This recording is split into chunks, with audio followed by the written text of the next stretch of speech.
That there is no evidence that states that this is true? Yeah, there's no empirical evidence, which means that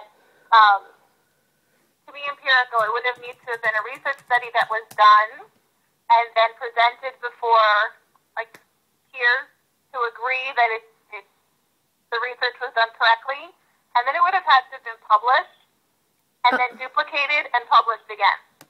Oh, okay. There's no hard evidence like that. There's anecdotal evidence. Uh-huh. One of the big problems about it is, though, that none of these children are only changing their diet. They're also receiving services, academic services, therapeutic services. Some of them are getting speech, OT, sensory integration, PT, ABA. They're getting a whole bunch of things. Uh-huh. You can't say that it's diet alone.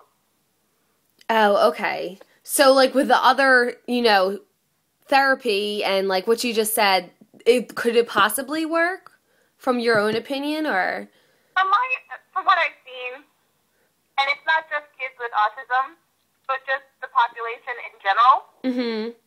that we do have a lot of gluten and casein in our diet. Yeah. I mean, it seems like it's very, very hard to get not just an autistic child, but anybody off these type of products, because it's like wheat and barley and dairy products. And it's in everything. It's in shaving cream, shampoos, clothing. Yeah. Everything.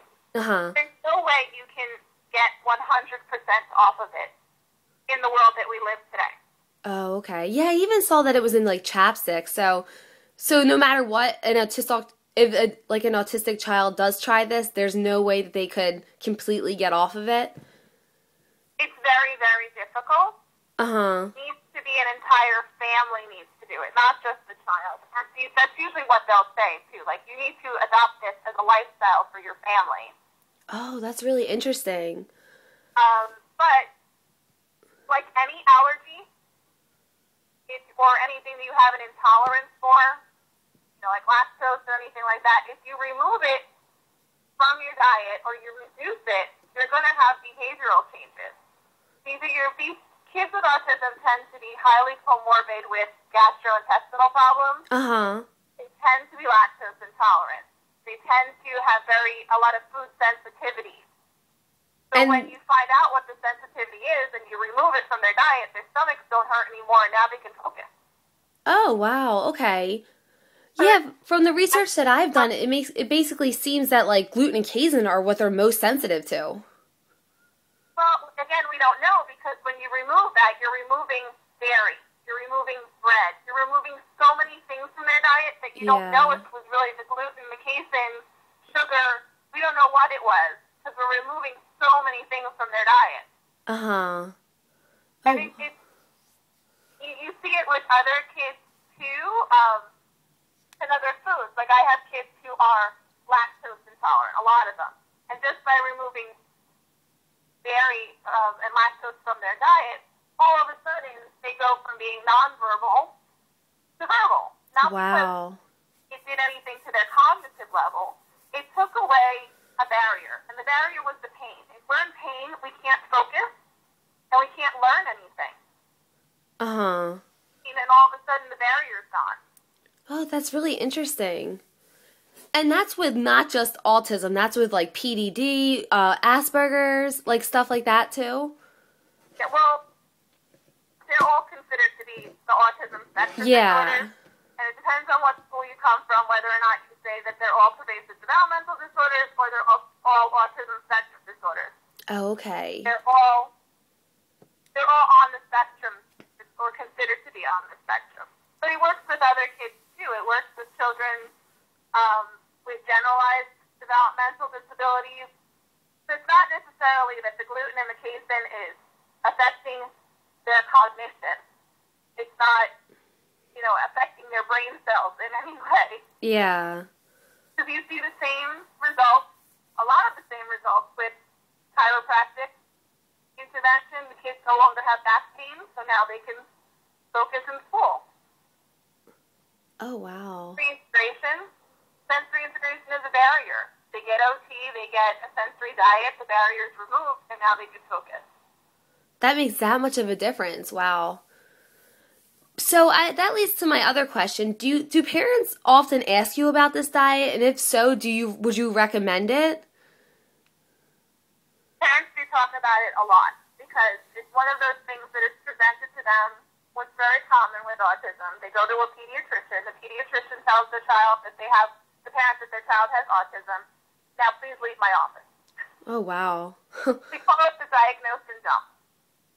So then parents get on the internet and they're frantic. They want to, what is autism? What can I do for my child? And one of the big things that comes up is the gluten casein-free diet. Yeah, it's very popular. And the people who promote it, like Dan Doctors, which is Defeat Autism Now, they promote it as a cure. Wow, so yeah. There's no evidence that it's curative. Promote it as a cure. And they say that if it's done correctly, your child will be cured. What parent is not going to do that? What parent's not going to jump on that and say, heck yeah, my kids should be great, let's do what we can. Yeah. So they'll come in and they'll ask. And then usually when they'll ask, I'll tell them, you know what? You got to try everything. You got to try. Because then you don't want to look back and say that you didn't. And what if that was the key? We don't know enough about autism. We really don't know enough about what causes it. We don't know enough about the subtypes. My personal belief is that eventually we're going to find out that there are hundreds of subtypes with either genetic or environmental causes. And what if your child's subtype was a gluten allergy type of autism? You need to try. Yeah. And the big thing is giving parents hope. I'm not gonna shoot them down and tell them that they shouldn't hope for their child to be the best kid that he can be. Yeah. But I also tell them it's a really tough diet because they have to get the school district on board. They have to get everybody, preschool, because kids can't play with Play-Doh. They can only use Crayola crayons and markers are the only ones that are gluten-free. Oh, wow. See, I didn't realize it was in that many objects. For some reason, when I did this research, I just thought it was strictly in foods, but I can't believe it's in everything like that. It is. We do a lot of shaving cream play with kids on the spectrum. The only shaving cream that is gluten-free is one of the types of Barbasol and Tom's of Maine. Okay. So it's things you don't think of that it's in, and it's in so much. Wow. I also tell them, eating healthy can't hurt. It's not going to hurt anything. So if it can't hurt, but it doesn't help, you're still in a win-win kind of situation because now at least the kid is physically healthy, Yeah, but then I saw that if they do try this diet, there is a possibility that they would have a lack of deficiency in calcium, and they would have to, really the parents have to be responsible for, supplement, like alternating these foods with supplements. Yes, and if they're going to do it, I always send them to the celiac website, not to the gluten-free, casein-free autism site. Celiac disease is somebody who has a natural allergy. So if you go through their websites and you follow their dietary and nutritional guides, you're still being gluten and casein-free, but it accounts for all of those other things. The calcium, there's lots of other vitamins that they don't get enough of as well. Oh, okay. If they follow the diet appropriately, it's literally the celiac website. If you go to them, it tells you need to have this for breakfast, this for lunch, buy this supplement. Oh, I'll have to look at that website. Wow. So, do children with autism show change in, well, I guess we kind of answered that one. How about, is it hard for parents to be consistent with this diet? Like, have you ever gotten parents that say, like, I can't do this anymore, I'm struggling, and they go back to a regular diet? Yeah, about maybe 98% of them go back. Wow, that's a lot.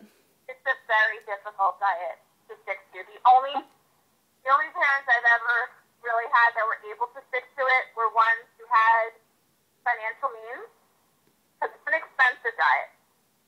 It's an expensive lifestyle. You have to get everything, a lot of things, specially made and organic and things like that. But I did have one parent, he was a restaurant owner,